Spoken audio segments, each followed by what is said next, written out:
feature presentation. Welcome back to the Untitled Movie Podcast. I am one of your hosts, Matt Rorabeck. Alongside, he's allergic to tomatoes, but he is tomato meter approved, Eric Marchen. Cuckoo. Daddy, would you like some long legs? Daddy, would you like some long legs? Yes, today we are reviewing Oz Perkins Longlegs, starring Maika Monroe and Nicholas Cage and more. Eric, I am chilling on my balcony, so if I sound weird to you, everyone, if it sounds like it's TIFF time, TIFF Talk is not quite here yet. We will return for TIFF Talk, but I've mentioned this on a few other episodes, but we've been so sporadic lately for the last year and a half, basically. I promise you everything will settle down. I'm in the process of selling my in-laws' condo, which we are currently living in. So we had a stager come in. The place is very pristine and looks like a hotel room. So I'm chilling on my balcony, recording this on my phone. We're not recording video, or else you'd see me with sunglasses, a nice mango bubbly, and some sunlight on my face. But Eric, how are you? Matt, I'm exhausted. It has been a whirlwind as you spilled the bubbly on your shirt.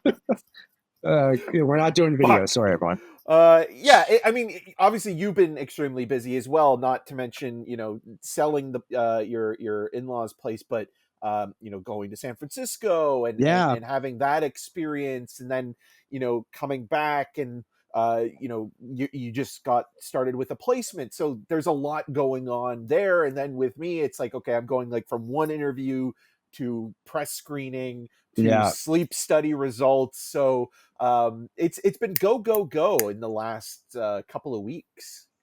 Yeah, we've been busy boys, man. But I'm glad to be back. Glad to be talking about this movie specifically. A movie we've kind of talked about a little bit here and there, whether on different shows, talking about the marketing of the movie, which I'm sure we'll get into as we talk about it. But I'm thrilled to be talking about Longlegs today because I don't know where you want to start, but our history with Oz Perkins going back to his debut film, which was originally called February, right? Yep. Yeah, at TIFF, I remember. And then you're like, oh, it's Anthony Perkins' son. That's really interesting. And he's kind of built an interesting career doing, which February was then titled The Black Coat's Daughter, correct? Yep. And then he went on to do The Pretty Little Thing That Lives in the House, correct? I am the pretty little thing that lives in the house. Yeah. And then Hansel and Gretel, and now Longlegs. Gretel and Hansel. Fuck. Well, I'll fuck up every title. It's Legs Long is what we'll be talking about today. And Matt is dyslexic, apparently. Yeah. But Eric, I'll punt it over to you to start this off. What did you think of Longlegs? Matt, you set it up perfectly with those titles that were out of order a little bit. But I think what's important there is that's where you need to start, because I think what Oz Perkins is great at is he sets a mood and atmosphere that puts you on edge. You feel as though you're entering a world or an environment where negative space can play tricks with your mind. You're always looking in the frame to see what is peeking out or potentially moving in the background. And I think that's really what plays with your mind in his movies. I don't know if he's completely landed in terms of his themes and narrative in terms of the path that he sets, because I really like what he does in terms of the visuals and the sound design, but I've always felt his narratives have always been a little bit underwhelming in terms of their payoffs. But with Longlegs, what I find fascinating about the film is that he's taking this FBI procedural that's set in 1993 and using that as almost like a diving board that, instead of landing in a pool of water, you're entering the ninth circle of hell. And when you're watching a movie like this, you feel like, okay, you've seen this before. Like it wears its influences on its sleeve. Everything from Silence of the Lambs to Seven to Matthew Bright's Freeway, The Exorcist Part 3. You know, you've seen this Say there's some kind. Twin Peaks in there a little bit too. Yeah, those Lynchian vibes. I mean, Alicia Witt is in this movie, Yeah. and for a lot of people, they'll know her probably best in Twin Peaks and Twin Peaks: The Return. But she also played what the Anya Taylor-Joy role is in David Lynch's Dune. So yes, that I think is a fair comparison in terms of the tone and feeling like the world you're in, even though it's recognizable in some other ways, it's not. The marketing has played a huge role in terms of, you know, creating a sense of dread and feeling like, oh, this is the scariest movie ever made. I don't think it is, but I that's agree not a with that, slight against the movie. Totally agree. Yeah. It's a very well made film, and we'll talk more about it. The more I've thought about it, I actually find it to be a very sad movie in a lot of ways, which Absolutely. I think is kind of an interesting conversation to get into as we move along. But there's a lot here to talk about when it comes to the aspect ratios, the sound design, the performances. Obviously, Nick Cage is going to be a topic of discussion all on his own. Yeah. So, you know, I think overall, this is Osgood Perkins' best movie to date.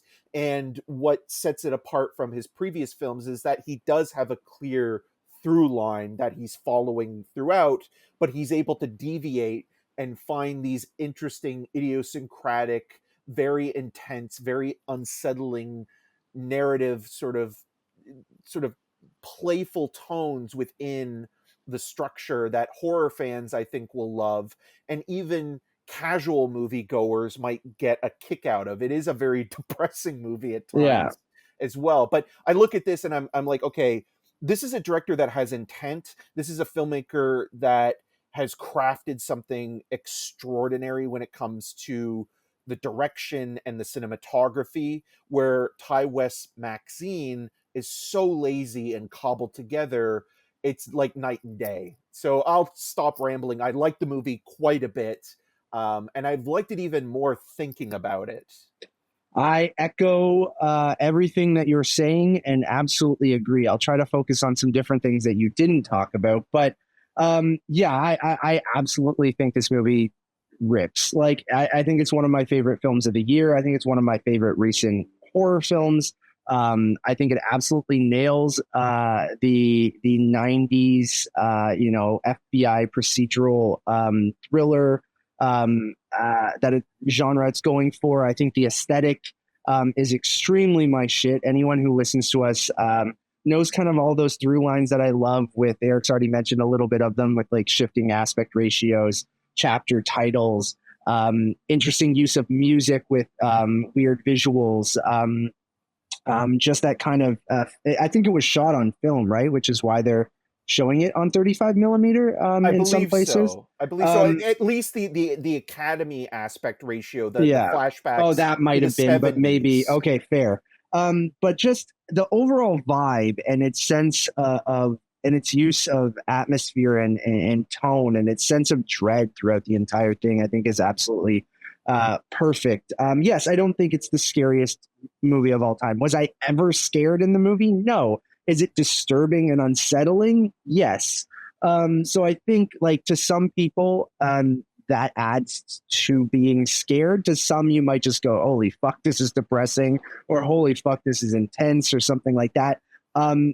It doesn't rely on jump scares and things like that. So it depends on, much like comedy, I think what you get scared at varies for different people and it is kind of subjective. But I think it has this overwhelming sense of dread from frame one to the very end that is just absolutely almost despicable in the best ways throughout the entire thing. I won't focus on some of the things that you said, but I will bring up Maika Monroe is absolutely fantastic, I think, which is something I know you agree with, Eric, but I don't think you mentioned. I think Nicolas Cage, to talk about him, which will go more into that, I think will be a love him or hate him kind of performance, or even love him or laugh at him performance, kind of. Like, It is very Nick Cage. It's very over the top.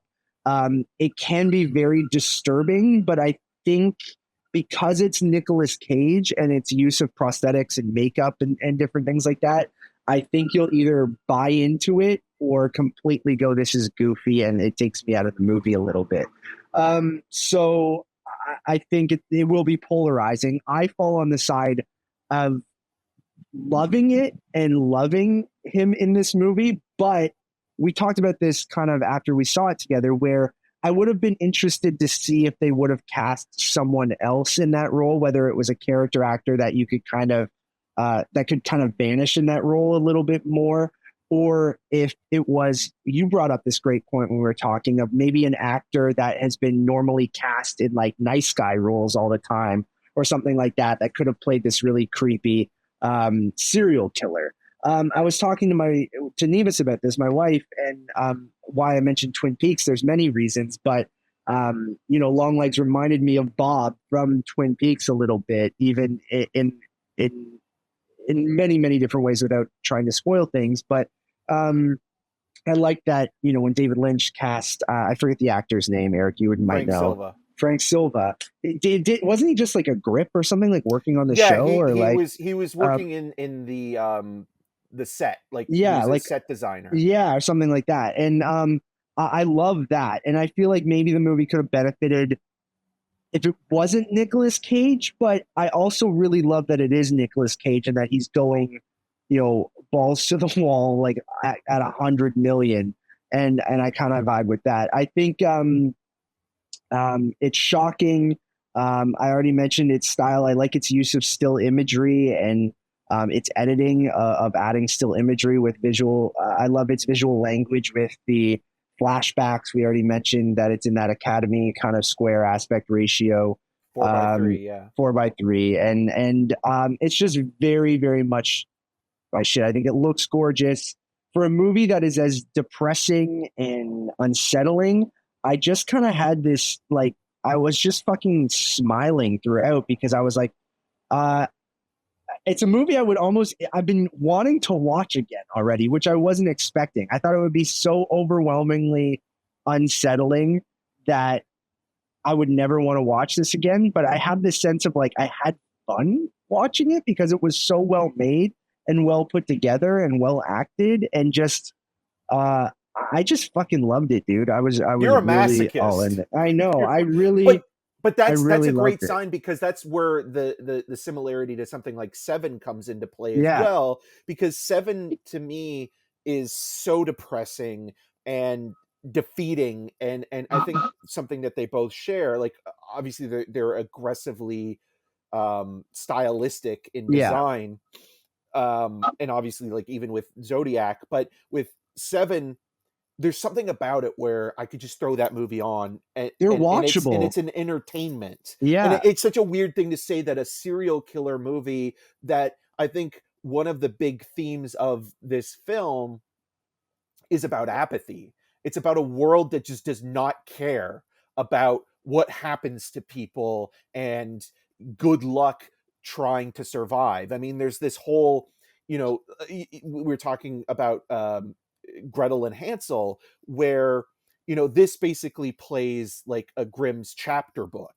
And when you're watching this thing unfold and play out, you realize that, oh, like the language sometimes is almost juvenile in how a child would interpret these things, or how certain sayings are popping up on screen with like the one chapter, like all of the little things. Yeah. And we live in a world where children can be corrupted or killed, or horrible things happen to you at a young age, and not everything makes it to 30s or 40s or 50s. And so when you're thinking about that in terms of how the FBI are even presented as so kind of being the white knights in this narrative, like there's this sense of feeling like, well, it doesn't matter, because even with these people coming in that are supposed to keep the world in check and be the the good to balance the evil. And this is also where I think that Lynch comparison is apt, where you need both of those things in order to exist, or the world that's been created, um, in both Lynch's world and in this narrative are necessary. You need the dark, you need the light, and sometimes one of those two things can consume the other and be overpowering. And so when you're watching something like this, you're thinking to yourself, how can that be popcorn entertainment? How can that be a blockbuster? And somehow it pulls it off, and I'm still not sure what it is. And that's why I want to go and see it again, because I want to see how this movie rides that fine line between being both, almost defeating at times, Oh, and then absolutely, also yeah. very, and I think maybe it's the filmmaking. I think like the filmmaking, I like I think that's mentioned what it before, is, it's yeah. playful, and like it's weird to say playful, but I But think it's like there's an darkly aspect. comedic at times, like Yeah. I think intentionally comedic. Like I do think that much like Twin Peaks or True Detective or and even bringing up Osgood Perkins and his legacy with his father being in one of the most iconic, horror movies of all time, and the kind of horror tropes that the movie plays with as well, where whether it's mothers or creepy dolls or FBI agents or like the list goes on of like these different things that he's kind of fucking around with in this movie. And he does it in such kind of, you said, like a playful, like entertaining way, even though everything that's surrounding it is absolutely dreadful. But like, it's just like you said, the ninth circle of hell from frame one. It is just a dreadful movie in the best ways. But the filmmaking is playful and like you said, it's weirdly like a popcorn entertainment movie as well, and it does balance that line of still having something to say, still being a really dreadful horror movie, but is weirdly entertaining and watchable throughout the entire thing. So yeah, uh, I was hyped for it.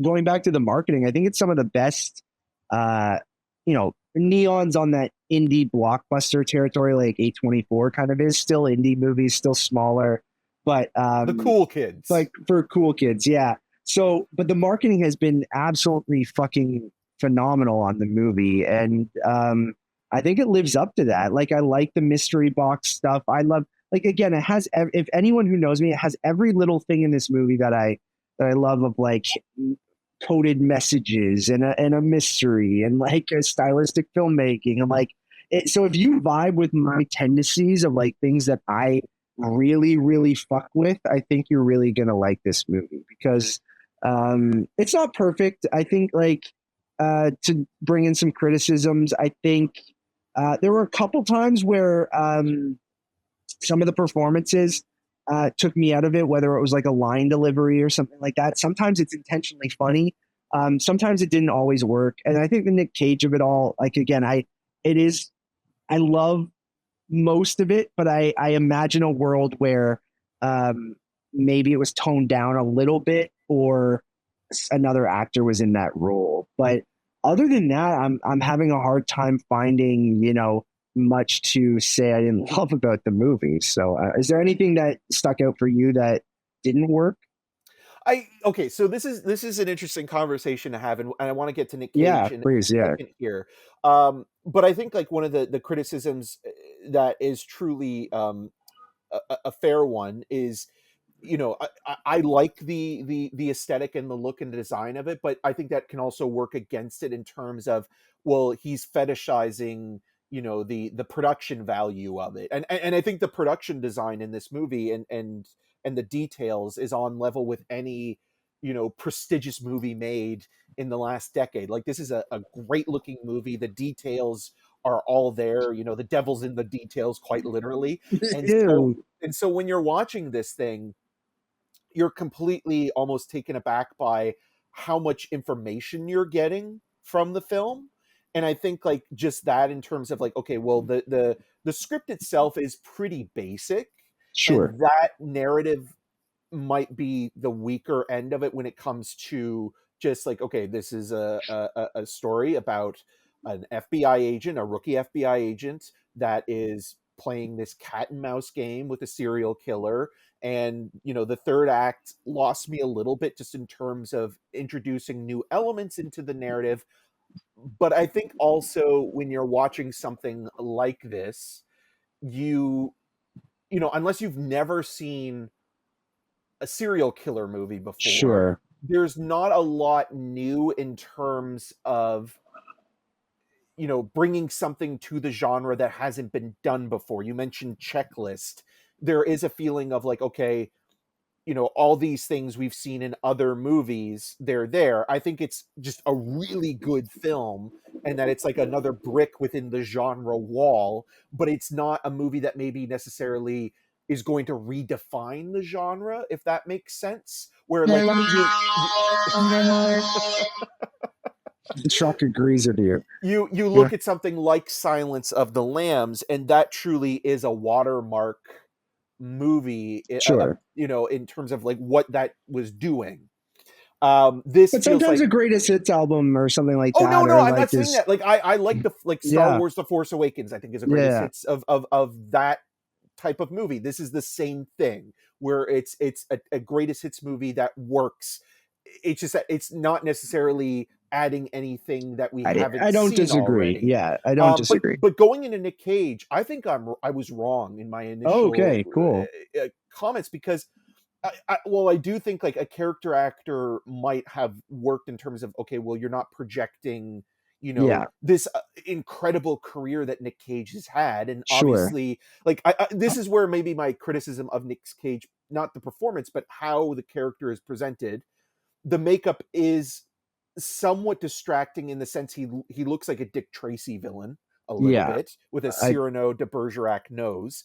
Um, but the thing that I wish Osgood Perkins did, that he almost commits to, is that he shoots the character where you don't see him fully. Don't look too close. It's almost like looking at the sun. You're going to be just like, you're going to lose your mind. It's almost like an H.P. Lovecraft thing. If you look at the creature too long, you'll go insane. It reminded me a little bit of Mark Strong in Danny Boyle's Sunshine, where you never fully see the burnt creature, you just see parts of him. And I think that it makes it more disturbing, because your agree. mind is filling in these blanks, but then when you see the character in full, the horror is taken away. The wind is out of the sails at that point. But I think what Cage is doing here, and he deserves a lot of credit, is that even though he can be over the top and he can be intense and he can be Nick Cage, I think he's doing it in a way that feels a little bit more calculated. And him talking about that his two inspirations were Geppetto and his mother kind of gives you an idea of something that, this is what I keep thinking about. I find his character, he's a monster. What he's doing to these families, even though he's not physically doing anything, in terms of the murder suicides and sort of dismantling these families, is that Right. there's a certain amount of sadness there. And Yeah, when you're watching this thing, you're realizing that both Maika Monroe's Special Agent Lee Harker and this character aren't dissimilar in terms of being outcasts or outsiders, where Longlegs, you get the feeling that this person wasn't accepted in his own family, and maybe there was some abuse in his childhood, in the same way that Francis Dollarhide, the Tooth Fairy killer in Red Dragon, was abused by his mother as a child. And there's a line that Will Graham has in Red Dragon and in Michael Mann's Manhunter, where he says you can have sympathy for the child but want to shoot the fucking monster because of what he's done. yeah. And that's how I felt with this killer, because like you can see that he's an androgynous doll maker. He doesn't really fit into society. He has a love of these kind of anti-hero androgynous figures, like the lead singer of T-Rex, who died in a car accident, or like Lou Reed. There's a photo of Lou Reed in his lair. And so, these are things in this character's life that spoke to him, and it feels like he's been rejected by society, and he's venting out his, you know, his impulses on sort of maybe getting some sort of revenge. Now, I know Yeah. I'm adding something here, but you look at a lot of Yeah, it's a little bit of headcanon, but that's fine. But you look at a lot of serial killers or people that have done horrible things. There is usually some form of trauma in their own life, that it's like this cycle of violence where they, continue. And then you look at Maika Monroe, and Maika Monroe's character, like her performance, So she's very repressed and like, socially inept and internalized. But then you realize, getting to know her mother and seeing, like, even just like the house being kind of a hoarder episode dream, yeah. and being kind of from a very faithful kind of background, that she was escaping that. And even like the way that she lives in a very sparse sort of location in isolation, you understand, like, Maika Monroe's character is still dealing with a lot of stuff Oh, that's totally. going Yeah. on. And so those characters, I think, in ways complement each other in that sort of Intentionally, I dynamic. think, for Yeah. sure. Yeah. No, I totally agree with you. I still, the Nick Cage thing maybe don't completely, but the character stuff, I absolutely do. And who am I kidding? I still love Nick Cage in the movie. I think he's almost pitch perfect. So I just think I wanted to show that it might be polarizing to It's going to be, a because it's regular Nick audience. Cage, right? Yeah. But the other comparison I think to make here is that when The Shining first came out, Another great a lot of example of something for people this. were on the fence with Jack Nicholson's performance. A lot of people complained that he was too distracting because he's a movie star, but also that his performance is so over the top. Like that's one thing that there's a great documentary about Kubrick's work, and Spielberg talks about how when he first saw The Shining, he didn't like it, and it's now become one of his favorite movies, to the point where he used, or paid homage to it in Ready Player One. Yeah. But he said the reason why he didn't like it the first time was because of Jack Nicholson's performance. But then watching it again later on, he realized that performance was exactly what it needed to what be. it needed. Yeah, that's interesting. It's a great point. And The Shining, another movie that I thought of while watching this. And I do think that, to your point and to my point earlier, like, you will think of a lot of different movies while watching this movie. Yeah. But I don't necessarily think that that's a bad thing. I just think it does a great job kind of paying homage to a lot of different styles of horror and a lot of different horror tropes and things like that. I think the movie absolutely kicks ass. I think you should don't be. I'm trying to convince, again, I'll bring up Nevis again. Nevis doesn't do well with gore and violence, but she does like, I hate to use the term, like elevated horror sometimes. And I'm thinking that she would like Longlegs, even though she'd be completely disturbed. And I will say to people, if you don't do well with like violence and gore, the movie is not incredibly gory. Like, it does a really good job of having a lot of its violence off screen or implied or through quick images and things like that. There are a few moments where it does get, pretty gross, like, but gnarly. But for the most part, I was surprised that it doesn't really. Well, it's more in the dialogue, right? Like, that's the dialogue, thing. Like, that's and why I the mentioned photos, Exorcist 3, Yeah. is because a lot of that, as an investigative procedural, the horror comes through the dialogue that the police are having, in this case the FBI, like the way that the seasoned superior played by Blair Underwood here, we haven't mentioned Blair Underwood about how like there's like 55 or 60 stabbings. It's like, you don't need to see it, but the way he describes it makes it horrific, and that's all you need.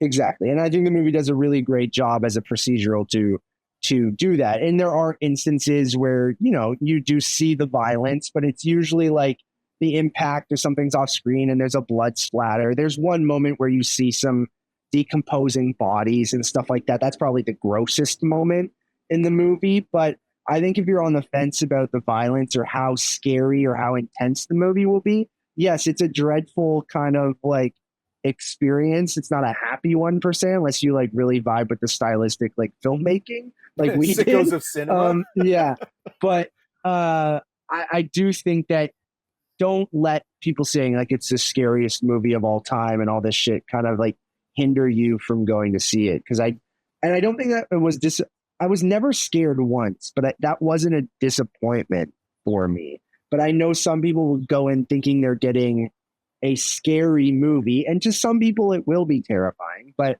I will say, like, lower your expectations a little bit for violence and just scares. There are some good jump scares when it comes to things flashing on the screen, but they're not your classic kind of jump scare. It's Well, more it's sound atmospheric. design, The right? sound Like, design is incredible too. Yeah, go yeah. ahead. Well, no, I was just gonna say, like, that's the thing that I feel like the sharpness or the cutting of the sound, complements the edit, or when something happens.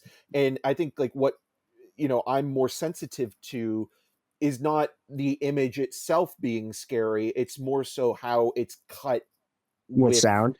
the sound. And so when you play that, and the way that the sound works, that's what makes you feel as though like anything could happen. And that's where you feel like the your body tenses In the up. And quieter moments, especially too, right? Like it then yeah, and you can hear people breathing, or in some case snoring, in the theater, and you just think to yourself, like, these are the moments you really appreciate in a movie like this, because it's not just simply about, okay, like, let's make a Conjuring movie, or let's make, the horror movie of the week. the classic jump Obviously we scare we kind we of. we love, Ari Aster's work, and I think what makes his movies unsettling is that there's some sort of resemblance to reality in his films. I also do wish, and maybe this is not so much a criticism, but like, are some moments of levity when it comes to how Maika Monroe carries herself in very awkward fashion. She's an amazing FBI agent. Yeah, She is incredibly dedicated and immersive and smart, but also socially awkward, and that also makes her very endearing and relatable, because when a smart person who can get things done and knows what they're doing and is good at their job, and you like watching them be good at their job, but also still has issues in their lives that maybe they're not as good at, it makes you feel like, oh, this character is relatable and not just superhuman. And so when you're watching those moments, I think it really plays well in terms of the humor. And it's not just simply mocking her, it's saying like, hey, everybody has their problems to go through, and that's kind of what makes it funny, but also again very just charming in a very strange way, where you like Maika Monroe's character a lot, and her as well, because like, I mean, obviously she's done great work in It Follows and The Guest, and in this, and you wonder to yourself like, okay, well, like, she's obviously going to be considered a great horror icon, I think, in decades to come, just based on the two those movies before alone. Yeah, this, and now yeah. this. But like, I just think she's great in general. And so when you have a good actor that you like, and then when the character you're rooting for, obviously the templates are there with Jodie Foster and Anthony Hopkins and other movies in this ilk, but it is a cut above. I think like the closest thing that is similar to this, that also has that feeling of, it's not scary, but it did make you feel like you were on edge, and also took a lot of liberties from Silence of the Lambs, was Sicario, Yeah, right? Where like you have the FBI agent, entering a world she's not familiar with, and it's her navigating sort of a situation and figuring out how not to only survive it, but to not be corrupted by it. And so when you're watching this, you're thinking to yourself, yeah, like this is also very much a personal film to Osgood Perkins, because he's talked very candidly about how when his father died in the early 90s of AIDS, when around this movie takes place, his mother was trying her best to protect him from the onslaught of the news cycle, and in terms of like how people were, because Anthony Perkins was a closeted man, and he passed away of AIDS. And so, at that point, the conversation towards AIDS wasn't as maybe empathetic as it is now. And so Yeah. like there's something, and that's where like I think like some of the sadness you do feel, where like it's parents trying their best, but you're gonna fuck it up some way. And that's kind of what this is. And you see that even in, like I really like Blair Underwood in this movie, because he's kind of almost like this surrogate father almost to Maika Monroe's character, and gives off like great big dad energy, like to the point where like he's talking about the Mariners and things like that. And he's just also very likable.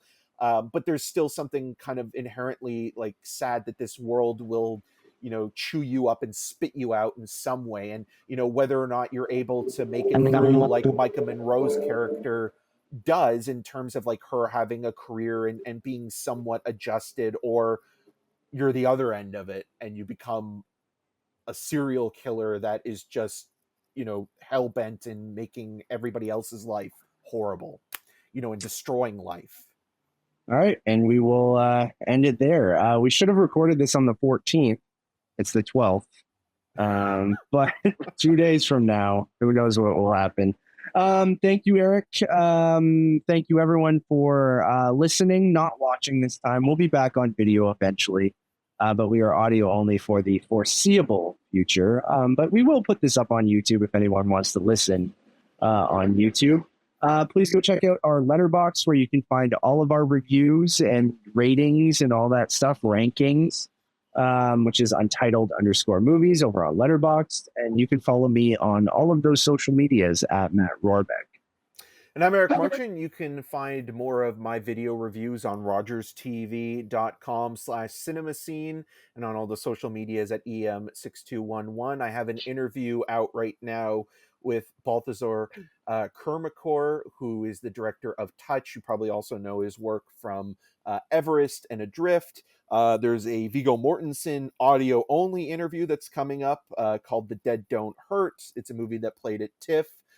That's a really fun conversation, and I really appreciate Matt, taking the time to upload those things, because he's got so much going on right now. So that shit's easy. You're very good at what you do. It's easy to listen to you. Go check those out. I'm happy to do them for you to keep the lights on while I'm very busy as well, Eric. So I appreciate you too. And follow Eric at CinemaScene and at EM6211 on all those social medias. Until next time. Happy birthday from the man downstairs. Hail Satan.